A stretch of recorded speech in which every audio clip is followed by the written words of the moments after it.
আসসালামু আলাইকুম রহমতুল্লাহি ওবরকাতুহু।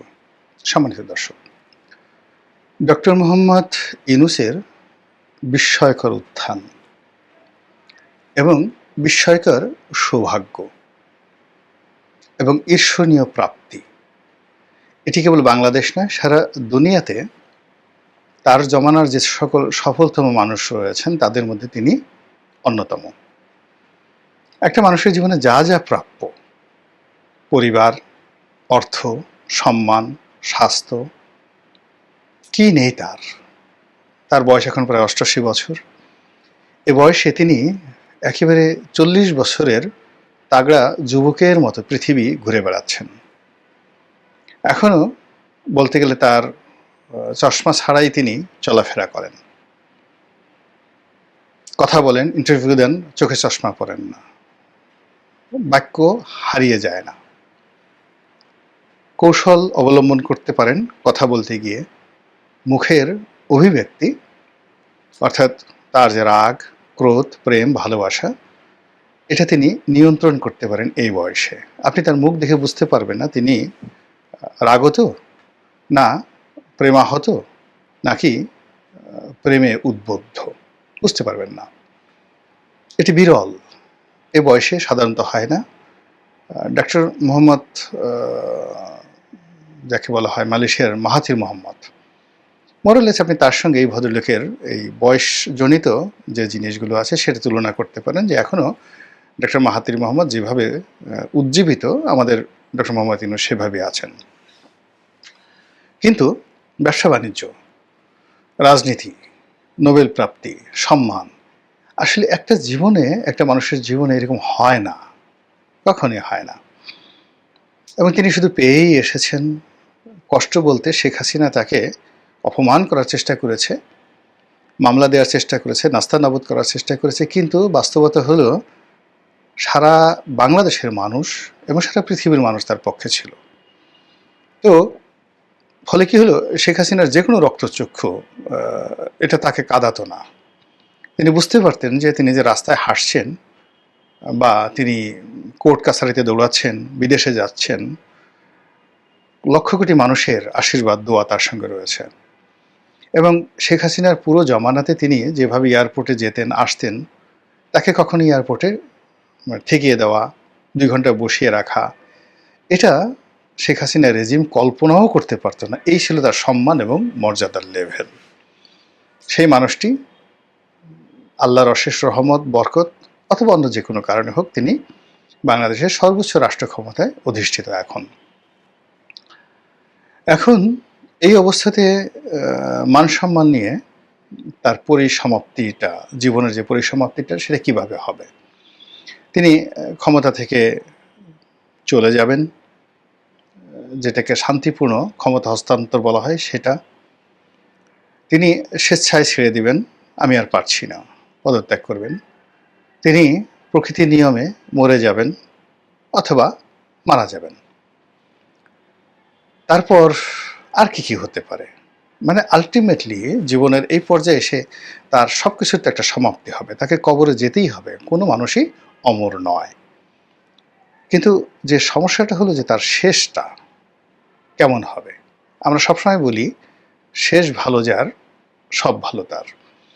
এবং জীবনের সব অর্জন, তার জীবনের সব অর্জন, সকল সুনাম, সকল সুখ্যাতি, ধন সম্পদ, মান মর্যাদা, এটা নির্ভর করবে তার, যাকে বলা হয় এই অন্তর্ধানের মাধ্যমে, তার প্রস্থানের মাধ্যমে, তার মৃত্যুর মাধ্যমে, তার কর্মজীবনের পরিসমাপ্তির মাধ্যমে। এবং সেটি যদি ভালো হয়, তিনি সত্যিকার অর্থে একজন ভালো মানুষ।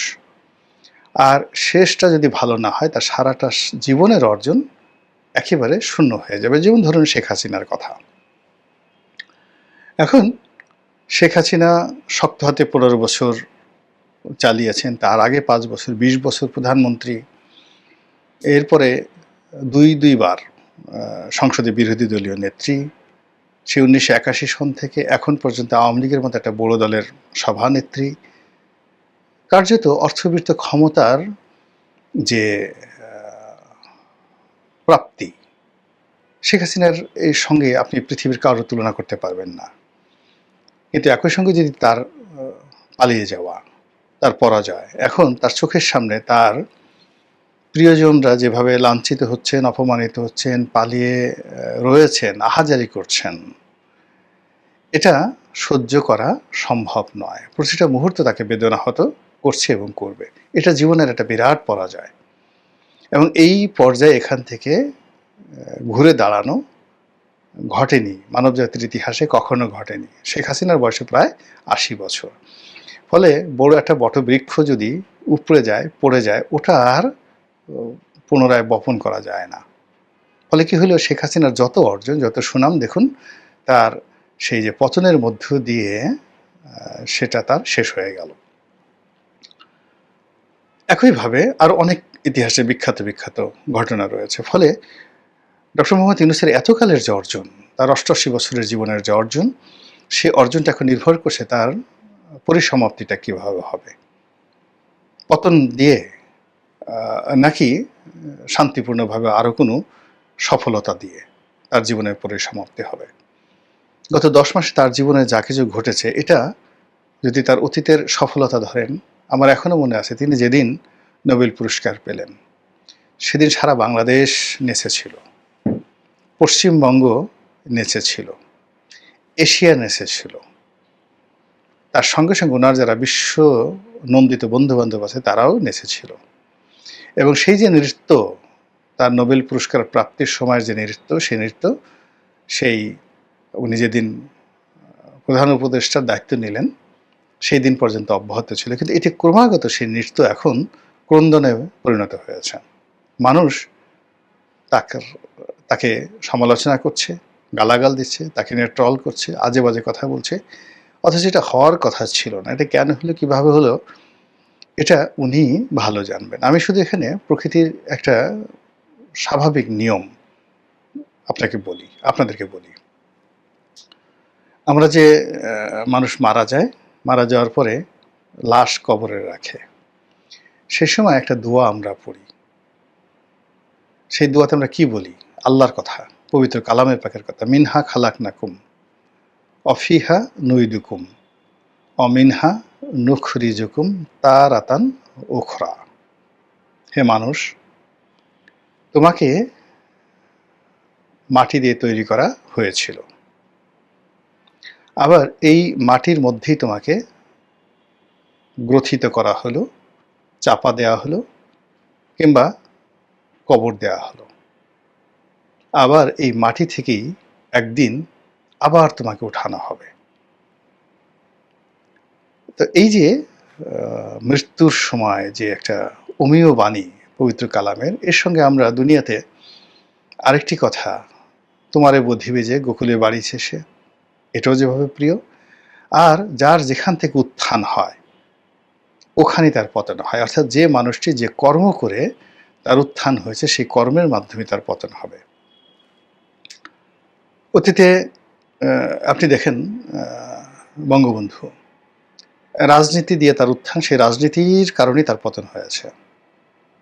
জিয়াউর রহমানের কথা চিন্তা করেন, যে সামরিক বাহিনীর সাহায্য নিয়ে, সমর্থন নিয়ে তার উত্থান, সেই সামরিক বাহিনীর হাতে তার মৃত্যু হয়েছে।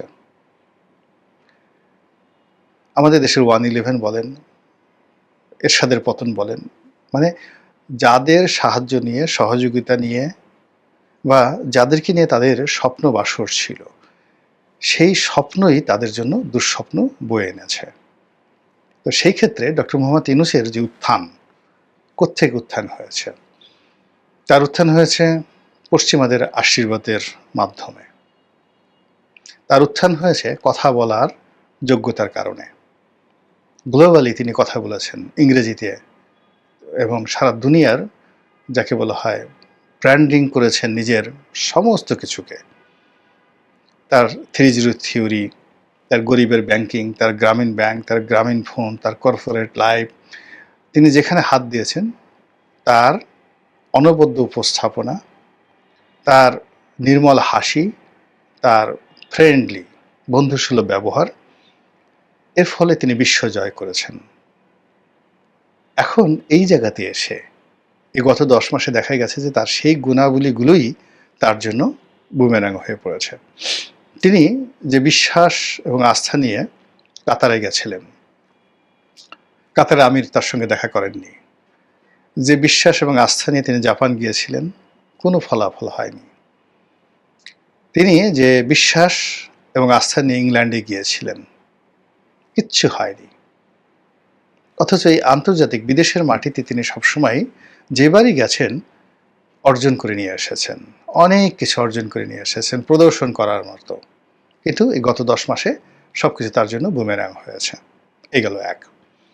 2 নম্বর হলো পশ্চিমাদের যে আকণ্ঠ সমর্থন, সহযোগিতা, তাদের যে অ্যাডভার্টাইজমেন্ট, এগুলোর কারণে ডক্টর মোহাম্মদ ইউনূস মানুষ থেকে মহামানবে পরিণত হয়েছে এবং তিনি আজীবন মানুষকে স্বপ্ন দেখিয়েছেন।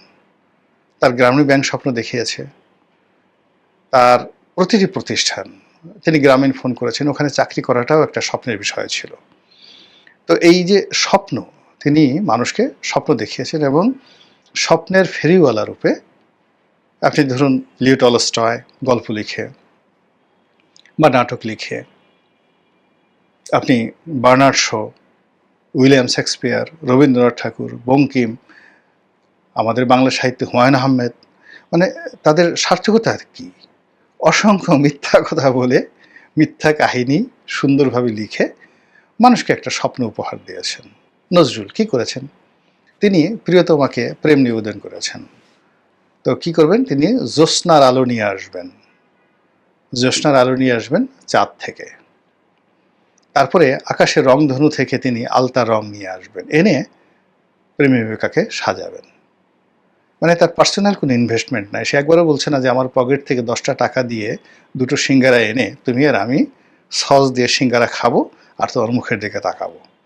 তিনি সবই প্রকৃতির হাতে ছেড়ে দিয়েছেন এবং সেই স্বপ্নে মেয়েরা পাগল। এর চেয়েও গান হয়? তো এরকম মানুষ স্বপ্ন দেখে পছন্দ করে, মানুষ মিথ্যা কথা শুনতে পছন্দ করে, গল্প শুনতে পছন্দ করে। আপনি রিয়েলিটি বলেন, আপনাকে যদি বলা হয় যে আপনার সারা শরীরে ক্রিয়াগুলো, পোকাগুলো কিরমির কিরমির করছে, মাইক্রোস্কোপ দিয়ে যদি আপনি দেখেন, তো আপনার মুখে অসংখ্য জীবাণু, ময়লা যদি আপনি মাইক্রোস্কোপ লাগান, তারপরে শেষে আপনার পেটের মধ্যে ময়লা, অসংখ্য গ্যাস, কৃমি, গুঁড়া কৃমি, ছোট্ট কৃমি, অসংখ্য পোকা আপনার পেটের মধ্যে, আপনার নাভির গোড়ায়, আপনার লজ্জা স্থানে, আপনার সব জায়গাতে শুধু পোকা আর পোকা।